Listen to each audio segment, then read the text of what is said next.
Hi, my name is Keri Barnum. I am here for New Shelves Books and Free Advice Friday, the hour every Friday at 10 a.m. Eastern, where we answer your questions live. Anything about marketing, publishing, anything having to do with books, really, and about the experience of writing a book and the experience of being an author, we're talking about here. You can join us live at newshelves.com/FAF. Or you can email questions in advance to info, at newshelves.com. We have some questions already in today from our live session, so I'll just jump right into those. Pat is asking, is there an ideal number of words for a popular novel? 90,000 or 40,000? Where does it fall? That is a little bit hard because it depends on the genre. If you are looking at like a thriller, typically you're going to be looking at 90 to 100,000 words. If you are looking at a cozy mystery, it's more likely going to be in the 80,000 word range. Romance is one of those things that sometimes are smaller. Like you talk about a Harlequin romance novel and it's closer to like 50, 60,000 words. So it depends on your genre, but there are kind of rules of thumb. Now, if you're looking at like high fantasy or epic fantasy, sometimes it's 120,000 words or more, but typically that's a very long novel. So when you're thinking about words, it's kind of like a rule of thumb to keep in mind that when it's formatted, your pages are going to have anywhere between 300 and 350 words per page. So that's kind of a way to give yourself an idea of how big that novel might be. But like I said, there are norms, but it depends by the genre. So depending on what you're writing, Pat, it would kind of change what I'd say there. Yes, this is always recorded. It's a recorded session. None of you are on camera, but it is recorded, and we do put these recordings up on YouTube. Sorry, I blanked. We put them up on YouTube the following Monday of every Friday, and that is just youtube.com/newshelvesbooks. So if you're not subscribed there, please feel free to join us. We have not only Free Advice Fridays, but we also do how-to videos on different things that you guys asked us to do. All right. Now, Cheryl is asking, do you have experience with Reedsy Discovery Program for reviews? Would you recommend it as a good $50 investment for a first-time author? Cheryl, I love Reedsy. I think it's a really great place to get connected with other authors and people in the writing community. As far as Reedsy Discovery and the review program, keep in mind that you do that and your book is kind of put into an option to be reviewed, but sometimes it does not get reviewed. Sometimes it just doesn't capture people's attention, or there's so many books in there that they don't see it, or they choose a different one. So while the Reedsy Discovery can get a really great review, it can also do nothing. So it's a little bit of a gamble in that way. And Tara's saying she found Reedsy Discovery to be very confusing. And I agree. It's one of those things that if you're really plugged into the Reedsy network, I have seen people take off with it, get some great reviews, but I have also seen it just not go anywhere. And it does seem to me, in my experience, and I could be wrong, but in my experience, the Reedsy community really tended more towards fiction than nonfiction. If I were going to do reviews, I would be submitting, if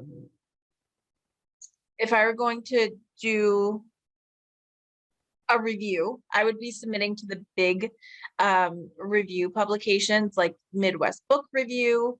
They have a $50 reader fee, but it is a guaranteed review, and that is for you to be able to send in a digital copy. It's free to send in a physical copy, but if all you have is your PDF, Midwest Book Review, you can do that with a $50 reader fee. I would take that over Reedsy personally. You can submit to Publishers Weekly through Book Life, and that is free. You can submit to Library Journal or Kirkus. And certainly there are different requirements for each of those, but there are free options that I recommend that you look into. And I do have a list of all the top review sites with a link right to it. Many of them during the pandemic, or when, everything was shut down 2 years ago, had moved to taking online admissions, and many of them stayed that way. Not all of them, but many of them did. So you can download that list on newshelves.com in our store. And I will pop that link up here right now. So it's in the chat for anyone here. And then anyone who may not be watching live in the chat, you can just go to newshelves.com and it's right in the store. It's the professional book reviewer list. Another option for book reviews is Reader's Favorite. Reader's Favorite, you can submit for one review and it's free. You can submit for multiple reviews and there is a small fee. I've never really found that I was pushed to do more than the free review. They post it on Reader's Favorite. They may post it other places like Goodreads or Amazon, but that's not part of the program. It just depends on the reader and if they decide to do that. So the Reader's Favorite free program, I recommend. Hey, why not? If you are about to launch and you're looking for reviews, consider doing a Goodreads giveaway. The Goodreads giveaways, there are two options, one for $119, one for $599. I highly recommend you go with the cheaper option, the $119. I have even heard people who work at Goodreads or had worked at Goodreads say the $599 is not worth it, stick to the $119. So that's what I would be doing. So you do that, and you can do ebook or physical books. I will say that when you do physical books, you are much more likely to get more submissions. I personally do it US only so that it's easy to ship out, and no crazy fees. So US only, and you don't have to do a ton of copies. People always think like, oh, I've got to, do 100 copies or something like that. No. 5 copies is fine. 5 copies. So if you can front $119 in the cost of 5 copies of your print book and the mailing, which you can send media mail, which is not very expensive, that can be a great way to get people looking at your book to be notified. Because after that, if you do it before your book launches and you set the giveaway to end, let's say a week before your book launches, what is amazing is everyone who joins that giveaway, who asks for a free copy, puts your book on their to read list. And then when your book launches a week later, they all get a notification through Goodreads that your book is available. Many of those go right into their email inboxes. So I find that to be very helpful. And then of course, when you send in those copies, if you did like 5 giveaways, then oftentimes those will turn into reviews, definitely on giveaway on Goodreads and often on Amazon as well. Yes, and Pat is saying sometimes Goodreads has $99 sale for their giveaways as well, and they do.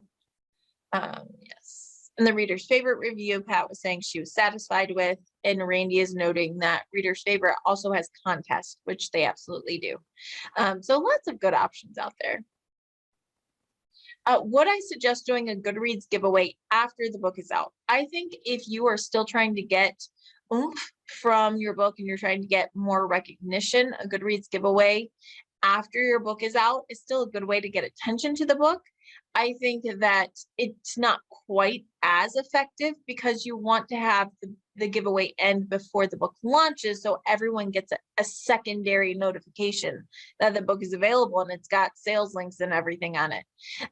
So I think that it can be effective to do a Goodreads giveaway after a book came out, just maybe not as effective as if you were doing it to sync with your launch. Let me see. I see chat questions. Give me a second. All right. I had great results and I gave away books before my launch with Goodreads. 25,000 or 2,500 requested my books. And that's Julia, no names to be given. Exactly. If you do a print book giveaway, depending on if it's fiction or nonfiction. But fiction, it's not uncommon to see 1,000 or more. And that means 1,000 people are putting your book on their to read list. And they're also getting a notification to their inbox saying, hey, this book is available. Here's the link to buy it on Amazon, which is definitely worth the $119. How are Goodreads sales? So Goodreads they don't sell directly. What they do is they do provide links to Amazon, and I think it's Barnes and Noble is usually the one that pops up. It's like common retail sale links that will generate on the page. And keep in mind that Goodreads is owned by Amazon, so they often will link to Amazon. I think I got all the questions in chat over here.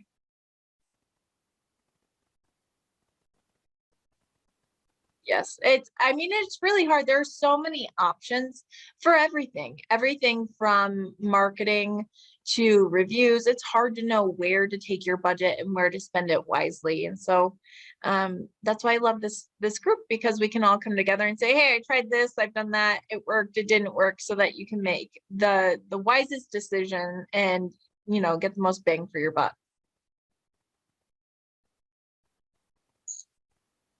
How do I cross-reference my books with other books off the same genre on Amazon? Cynthia, if you could expand, are you looking to find out like how you find your comp titles, or are you trying to get your book connected to those books on Amazon, like the also bots and things like that? Let me know and I can answer that for you.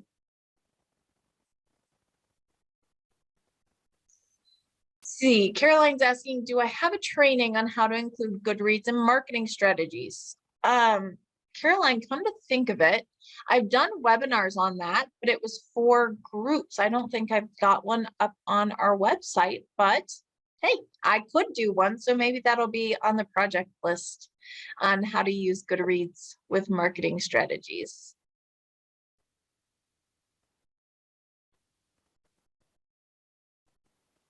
Yes.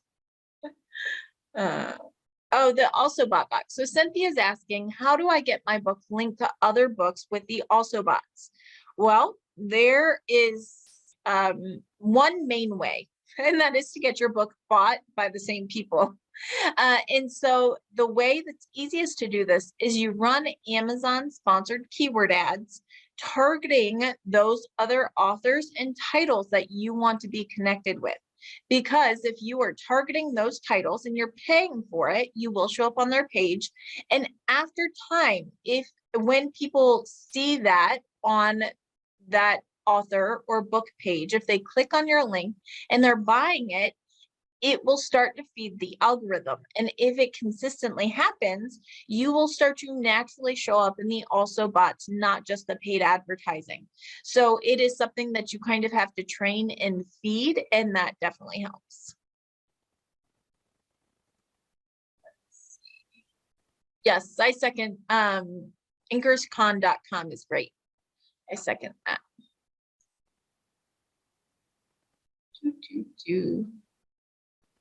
All right, I think I got the chat. Let me get these questions over here.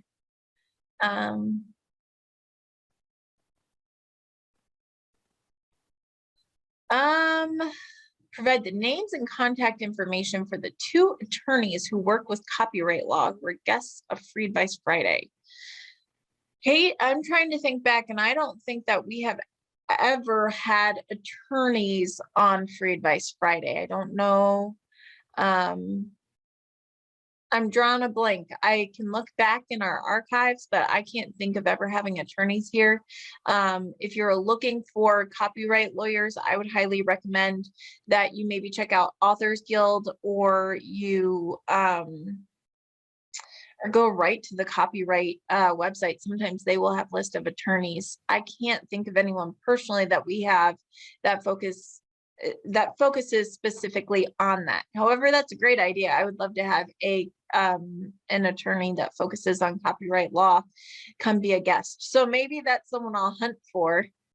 I may know someone, but I can't give their name out because I have to go ask them first. I'll put that on my list too. All right. I think we answered this one about getting on the also bots. And Patricia's asking, if you write a cross-genre title, how do you identify similar authors? Well, if you're writing cross-genre, I would look for other authors who write cross-genre, or I would find authors in each genre that closely fit what you're writing and then connect to those. And when we say cross genre, when we say that, what we mean is where you're kind of crossing over.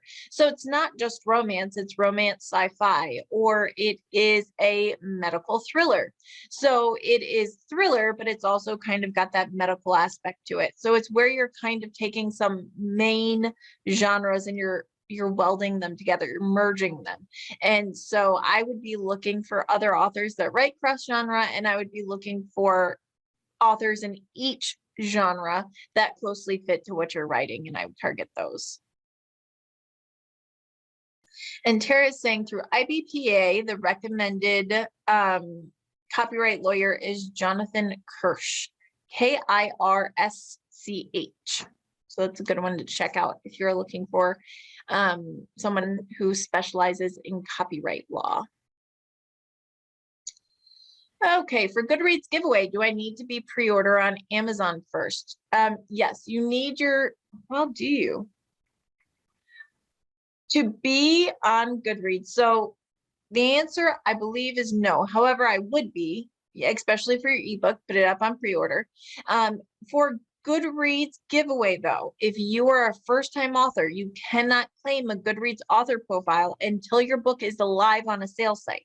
Not on your website, on a sales site, which would be like Amazon. So you can't actually claim an author profile to run a giveaway until your book is up if you're a first-time author. So that is something that you would want to do. And as far as doing pre-order, you can do pre-order for your ebook, or you can do your paperback through Ingram Spark on Amazon. So those are two options. And keep in mind that a Goodreads giveaway, ideally you want to run 2 weeks, maximum is 30 days, but 2 weeks is really ideal for doing a giveaway, and you want it to end approximately a week before your book launches. So this is not something, if your book is launching in March, you don't want to do this giveaway in January. You want it to be closer to when you are actually going to launch, because those people are going to get your book and you want them to leave reviews. They cannot leave reviews on places like Amazon until your book is live. So we don't want it to be too far apart. We want the lift and the interest to come all around the same time. So just keep in mind that yes, I would do a pre-order so you can claim your author profile, but you don't want to do it months and months in advance.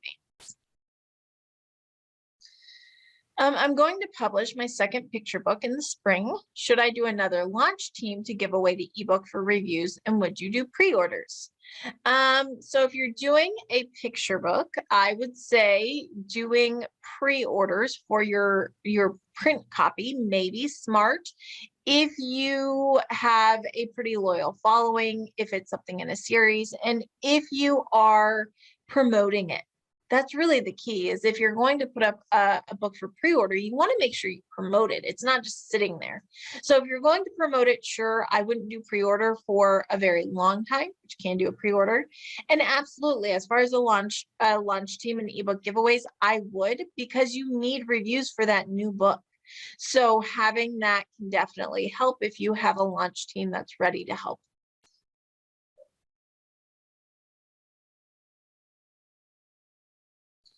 And let's see. Yeah, Nancy, if you have publishing attorneys that you like, I'd love their names. Always, it's good to know people, right? It's good to know people and have contacts. I was talking to someone else about that the other day. I was like, it's just good to know people. It's good to be nice and have friends or friendly people. Let me see here. There was something in the chat I wanted to grab. Yes, accountants who work with authors. I have tried to find one in the past, and I'll try that again, especially as we come up kind of on tax season, because I think that it's really important that authors realize that if they are making a profit, if they're treating their author and publishing business like a business, there are um, tax write-offs that you can use. There are things that you should track, and different things that you need to be aware of and careful of, and all of that kind of thing. So I will look for that as well. So my list is a training on Goodreads, um, to look into finding a copyright lawyer that maybe we can pick their brain, and an accountant who also focuses on working with authors and small press. So I will put those on my list to look into. Okay. Pat is saying she was on a call with Carol Topp, Topp, who is a CPA, who has written a book called Business Tips and Taxes for Writers. So Carol Topp, I'm going to put that over on I'm going to just look her book up right now. Let's see, maybe if I can type here. Carol Topp business book. Let's see what pops up.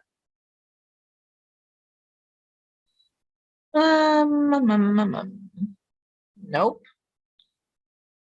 All right, maybe I have the title wrong. I'm having a hard time finding it. Yeah, that would be great, Caroline, if you have an accountant. That would be awesome. Let me see. Look, you guys are being so helpful in the chat. Then I was just off on Amazon looking for a book.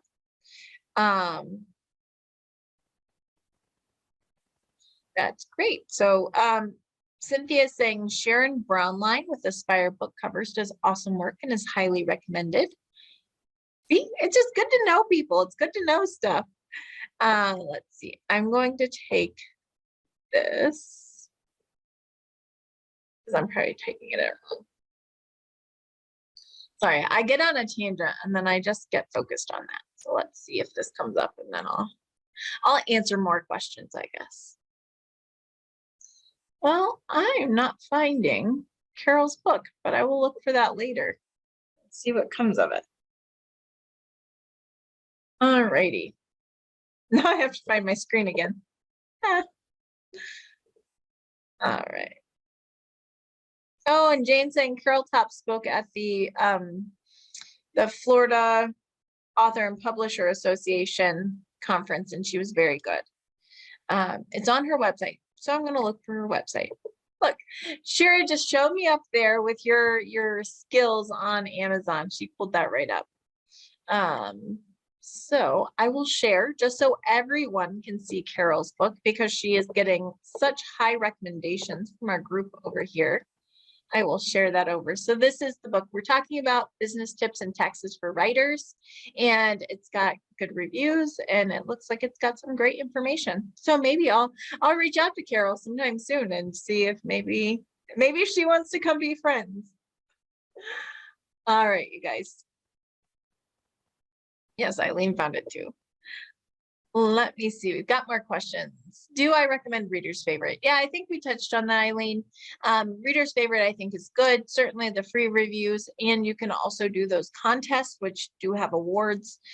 They do a lot of awards. I will be honest. They give out a lot of awards. So when we're looking at awards, it's not something that will hurt your book. Just know that when you have a Reader's Favorite, it's not quite as notable to some people in the industry, simply because they do put out a lot of awards every year.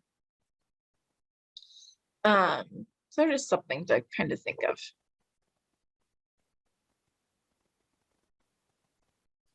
All right, what do I do if Amazon has inaccurate information on their website for my book, which is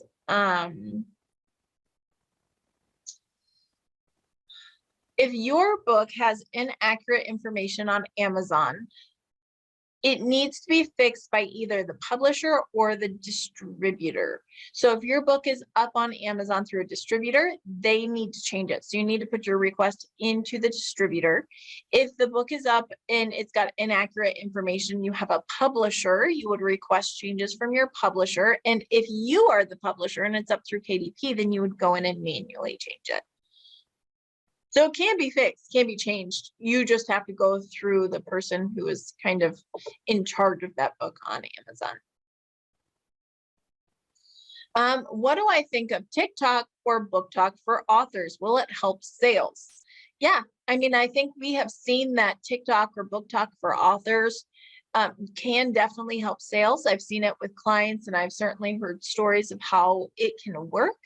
However, I have heard, I personally don't do a lot with TikTok. It's not something, I mean, I know about it and I know plenty about it, but I don't personally use it. However, do have clients who use it, and they do say they've noticed a definite increase in sales when doing TikTok and Book Talk. However, it takes a lot of time. Creating videos and content is where TikTok lies. So those videos, they don't have to be refined. This is not a professionally produced and edited video clip, but it is a video that you have to do and you have to put things onto. And you kind of have to be catchy and snazzy and find your place. Are you funny? Are you dramatic? What is it? And so while I have heard personally, and also of course seen stories about how Book Talk and TikTok can take off and help you sell your book, it is something that takes dedication and time and consistency. Yes, if you get a video that goes viral, you may get a ton of followers and you may get great success. But most people don't post one video and go viral. Most people are posting 100 videos and then going viral. So it is definitely one of those things where you have to be consistent and you have to create content. Yes, and so Walt is saying, my college age son tells me that if I want to try this, that I have to be able to advertise the book without actually advertising the book. And that is that is it. People are using TikTok in a way that is not like advertising, or they're being super dramatic. I've seen this several times, usually with romance, let's be honest. And it's like, my boyfriend left me. My brother's best friend helped me move out. And now we're dating, ... And it's like this whole like acted out thing. And then the book shows up and it's saying, the book's now available, whatever. But it's leading in with drama. It's leading in with story. It's leading in with other things. It is people acting out scenes from the book. It is, if you are not comfortable getting in front of that camera and hamming it up, this may not be your spot. Or getting other people to do it for you. But it is definitely something that you have to be, number one, not super tech savvy, but you have to be able to learn the tech for it. And it is absolutely something that you have to be consistent with and you have to be creative with. You can't just say, here's my book, go buy it. You've got to be really creative with it.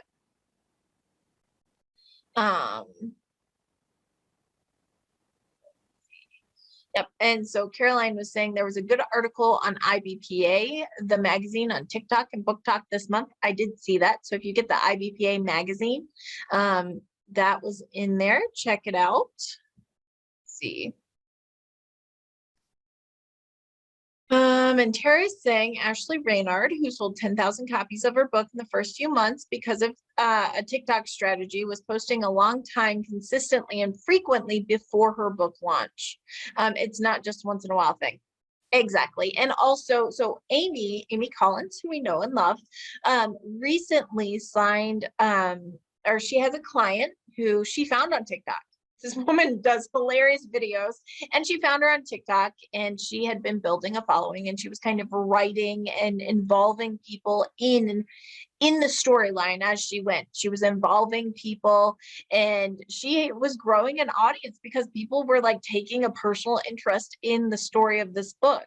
and Amy signed her as a client. They then shopped the book, got a very nice deal, and then literally the next day blew up over Thanksgiving. This book was getting interest from the film industry and all sorts of stuff. Completely blew up. And this woman, the reason why everyone is jumping on that is because she's already got a really big, interested, engaged audience on TikTok. And that is fabulous. However, that was over a year in the making. It was consistent posting, consistently putting into this community. It's not something you post and go, or you post once a month. It's something you are consistently putting your time and effort into. Would a book trailer work on TikTok? It could. However, that's more of what we think of like as a commercial kind of, and that is not probably going to get the same interest as a face video. TikTok is really made from people doing this. Hey guys, blah, blah, blah. That is totally where it is more on point there. So, I mean, it is what it is. It's more of people interacting directly with the camera and with the audience. Let's see. Oops. I made my chat go up to the top on accident. Let's see. I just argued with my publisher about this. Some there feel TikTok viewers don't buy books. Others say absolutely.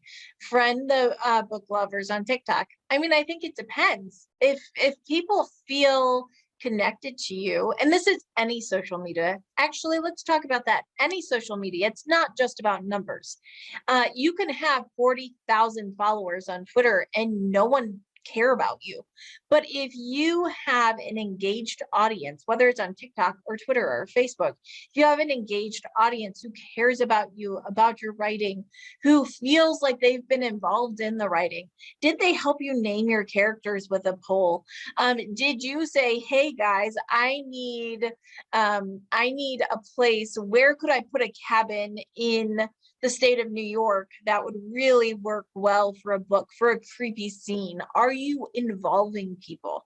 That is how you get social media numbers to convert to social media sales, is because they then become involved. They feel like they want to champion you and they feel like part of the book, so they're more likely to buy it. Let's see. Yeah, a contemporary romance author I know had a video go viral when she acted out the dilemma of one of her main characters. It was funny. Exactly, Tara, and that's what I'm talking about. That is what is kind of like when you're acting out the scenes. There was one romance author, and it was kind of hilarious. She was acting out these scenes. Oh gosh, I can't remember her name, but she was acting out these scenes with her husband. You could tell her husband was totally like, I love you so much, I'm doing this, but I hate you so much for making me do this. And so she was acting out some of the scenes, and it was a ton of bloopers of them just dying laughing, because it was when you read a book, the drama, the excitement, you're in it, right? But you're doing it in real life, and it's like, yeah, it's not the same. And so that, I mean, definitely picked up. Let's see, Publishers Weekly had a great article too about TikTok driving readers into bookstores, which is true. We actually, here in New York, there was a bookstore that went viral because they were talking about, there's this phenomena I didn't know about before, but in bookstores where people will come into bookstores, and if there is a book they don't like, either because the content, it often happens to political books that feature the different communities, and the I'm butchering this and I'm so sorry, I always do, the LBGQT community. I think I got that right, and if not, I'm so sorry. But there are different things that people just find offensive or whatever it is, and so they turn the book covers around, or they hide the books behind. So if there's this really, this poppin' book that's getting all this attention, they will actually turn the book covers around, and it happens a lot at bookstores, and I had no clue. And so a local bookstore, the Dog-Eared Book here in New York, did a TikTok about that, about how people were like turning it around, and how when that happened, they actually started putting like those books at the front, like in a display, and that there were certain people who would like come in and they knew it was them. They would come in and they would turn the books around because they thought they were offensive or shouldn't be out there, or romance covers that maybe had bodice ripping going on. I had no idea this thing. And they got so much support. They had a lot of people ordering from them after. It's just crazy. It is crazy to me. And so it can work. You can go viral, but again, people don't usually go viral right away. They go viral because they're putting out so much content that something's bound to hit and either be funny or provoking or pull on people emotionally, but it takes effort and consistency. So if you're up for it, it can be awesome. But if you know that you're not going to put yourself out there consistently, it may not be the best use of your time. Let's see. Linda, I bet you didn't think when you brought up that question 15 minutes ago that we'd go on such a tangent, huh? Let's see. Is it worthwhile to put an older book up on NetGalley? I will say that I think NetGalley has so many books to choose from that if you're putting an older book up, you're probably not going to get as much response. People have so much to choose from that's new and kind of trending that they, in my opinion, are not as likely to choose older books. I personally wouldn't do that. I think you would have better success maybe doing a hidden gems promo or doing a Goodreads giveaway. Something like that.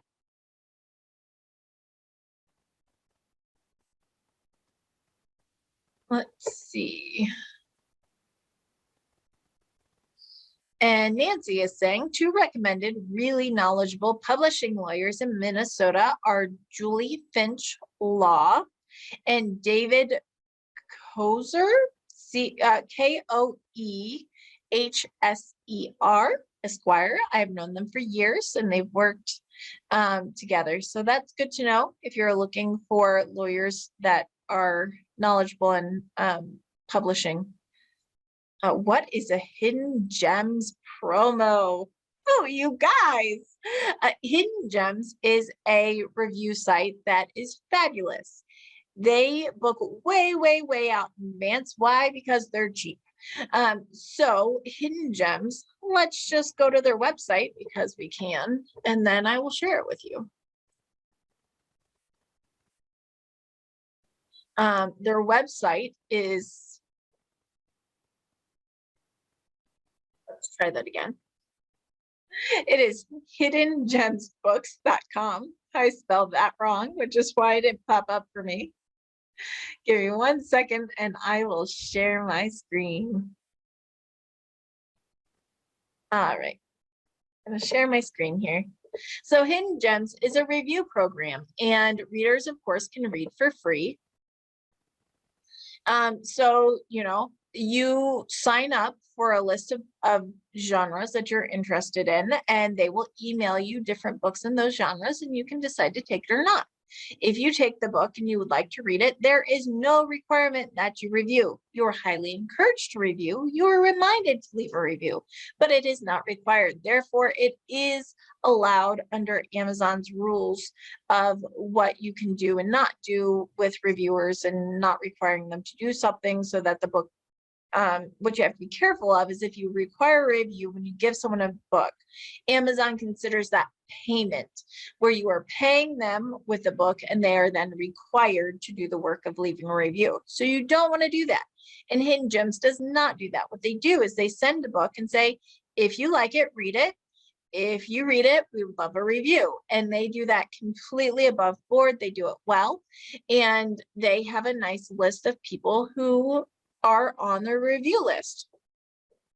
Now, for authors to get into Hidden Gems, They have different options. They have a romance newsletter, beta reader program, an ARC program. And the ARC program is what I am talking about. And you will notice limited availability, book well in advance. That is because they literally mean limited availability. If you have a book coming out in 6 months, book now. Or if you know you have a book coming out, you can always book well in advance, and ask if they have something earlier when the time comes, because they do sometimes do that. So let's say I have a mystery book coming out. I want to book it. And we will see that when the magic of the internet happens and it takes me to the right screen, it is only $20 to reserve this service.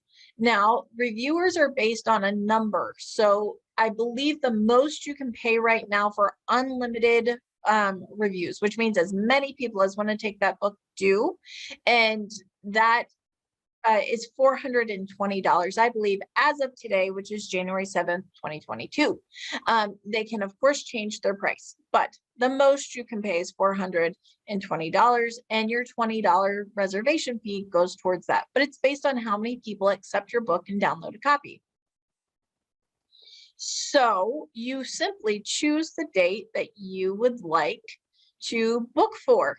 As you can see, you see here where it says September 2022, that was not random. That is because that's their next availability, is they are already booked for September, or out through September.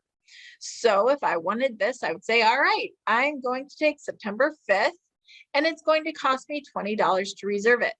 When you do this, you put in all your book information, or if your book is not out yet, you give them basic information and you have the chance to edit it later, which is what I often do. I actually grab a couple slots for hidden gems. About every 6 months, the genres that I work in the most, or that my clients tend to have, I will grab a couple of slots, because for $20, I just grab it to reserve it. And then when I have clients in September who have a mystery, I've got a slot that I can slip them right into. So if you know you have a book coming out, or you know you're writing a series that is all historical or is all romance, then you can slip it right in there. Sometimes they don't get a lot of people downloading your book, in which case you're only charged for that small amount. So it really depends. Children's books are hard because people don't typically read in children's books, but it's really great for fiction, for mystery, for romance, for thrillers. And I've even had some decent success with nonfiction. And again, the price is so low. You do have to wait, you do have to book in advance, but the price is really low for what you get. So I love this service. And I think Hidden Gems is a really great option for getting people to see your book and offering them review copies. Let's see.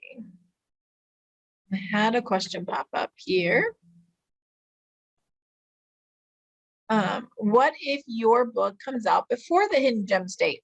Scott, that's okay. They're still going to push it out to people. So even if your book is coming out before, you can absolutely do it. Or if maybe you snag a spot in September, they do have an option where it says, I am willing to take an earlier date. So you go on a wait list for if someone cancels.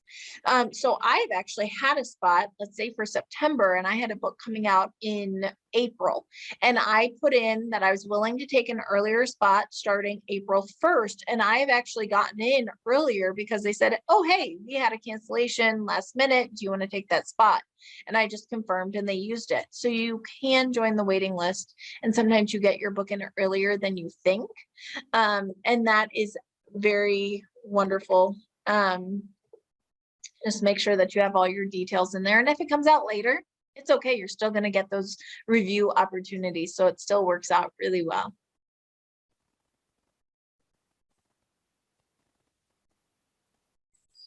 If you book far in advance on Hidden Gems, how soon do you need to upload the book?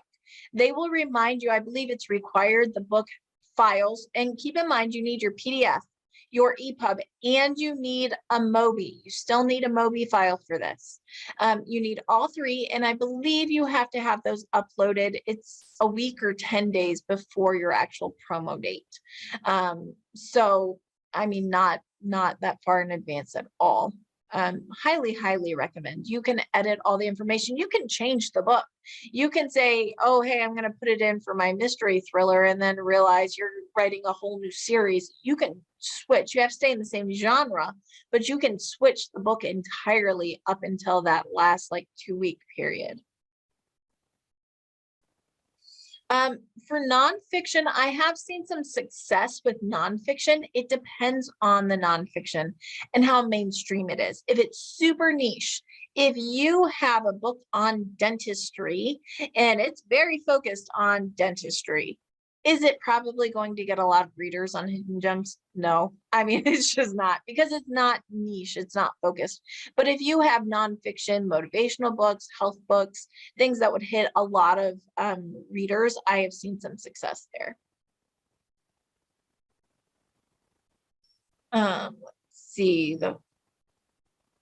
This is a little bit of a longer question, so give me a second to read it. The first in a 3-part series came out in 2021. The second is in final draft, but only 32,000 words. Should I write the third book and package it with the second book? I noticed that Nora Roberts, whoops, I did something funky with my chat. I noticed that Nora Roberts has done this in the past. So it depends on your genre. Are you writing, I think, Pat, you may have kind of like a romantic thriller, if I remember correctly. So it depends on what you're writing. I have seen authors who will put out their ebooks shorter in like 3 different ebooks. So maybe you've got a 30 to 40,000 word novella that you're putting out as an ebook, and then you package all 3 of them together for a print book. Just keep in mind that when you're packaging something together, like a omnibus or something like that, that you don't want to go from too thin to too big. You don't want to move and end up having way too many pages in the book. So you can kind of package it how you want. I would say that if it's smaller and it's truly a standalone, well, then let it be a standalone, put it out as an ebook only, and then package your 3 books all together in a paperback. That might be a really good option for you that allows you to hit all the marks. You can do smaller paperbacks as well. It's just that when people are paying for a paperback, they're really expecting 200 pages or more. If you're doing less than 200 pages for fiction, people, they tend to feel kind of cheated. So depends on what you're specifically doing. Let's see. And Linda is saying Hidden Gems is best with mystery, thrillers, and romance. It wasn't so great with literary fiction. They did it and only got 2 reviews.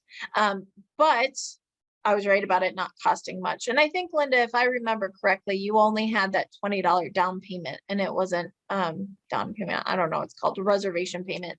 I think it was just that $20 fee. So if you did the $20 fee and you got 2 reviews, not awesome. But again, for something that could pay off big, $20 is, relatively speaking, a low spend scratch off ticket is kind of what it is. It could pay off big, but it may not. But at least it was only $20. So I definitely agree. It's for the readers that read a ton: mystery, thrillers, romance, and even YA. Am I familiar with the book commentary review site? Mike, I cannot say that I am. But if you have experience with them, or if anyone does, the book commentary review site, I haven't used them personally.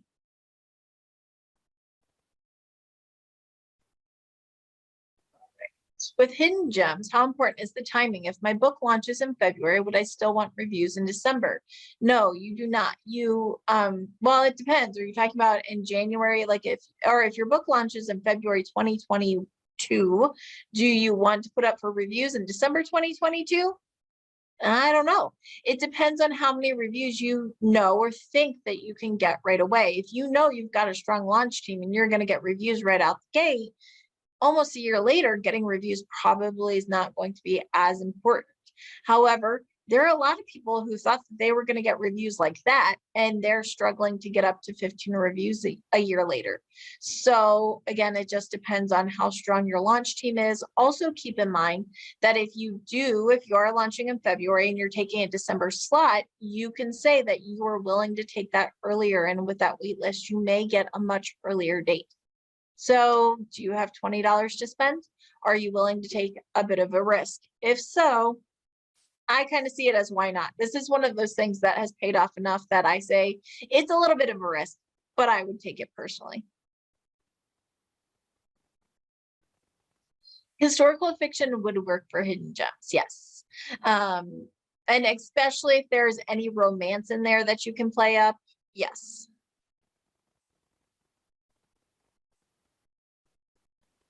All right. I think we got all our questions. We got through our questions today. It's 11 o'clock, so I am going to pop off here. I do want to let you guys know, so I'm out of jury duty. I've got just the beginning of next week, and then I'll be done with jury duty and back to normal. So if you've been waiting to hear from me, thank you for your patience. I truly appreciate it. It's a bit like a full-time job, and then mentally it takes up a lot of space. So I will be back. And also I do have a webinar coming up next week. Let me see if I can actually grab that thing. We have a webinar coming up next week on the 12th. And we are going to have Dr. Rob Carpenter come in, and he is a film producer, to talk about how to turn your book into film, how you actually go through the process of contacting Hollywood and getting your book pitched for film. We have been working on this program for a while. And so I am very, very excited. We actually have a client who's on the call who we have recently been able to connect to some Hollywood agents who are interested in working with her to get her book optioned into film. So we are just talking about the process and how you do that, how you can do that on your own, or how that's something that we might be able to help you with. So if you are at all interested in that, let me grab that link. I should have had it ready. That would have been too easy, right? If you are interested in that link for registration is, here we go. I'll drop it right in here. If you are watching and you are not on our Zoom call and you would like the information for it, just email me info@newshelves.com and I will get it up for you. And I did just drop the registration link in for anyone who would like to register. It's completely free. It's on the 12th. I believe we're doing it at 3:30 p.m. and we will be talking about how you can pitch your book for film, how you actually kind of speak the language of Hollywood, which is really important. I think as authors, we often think, yes, I want my book into film or a limited series or, whatever it may be, but it's like learning how to self-publish. It's a whole new language and something you have to learn. And going into film is the same way. And I have loved working with Rob because he has taught me that language and I've learned so much. And we've got a lot of producers and agents who are actually interested in finding books that they can turn into film. So we're talking about that on Thursday. You're welcome to join us. And if anyone has follow-up questions, email me info@newshelves.com. You can also join us in our Facebook group, and that is simply Free Advice Fridays for publishers and authors. You're welcome to join us. Otherwise, we will see you next week. If you have any questions in the meantime, email us and we will certainly get back to you. All right. Thanks, you guys. Bye-bye.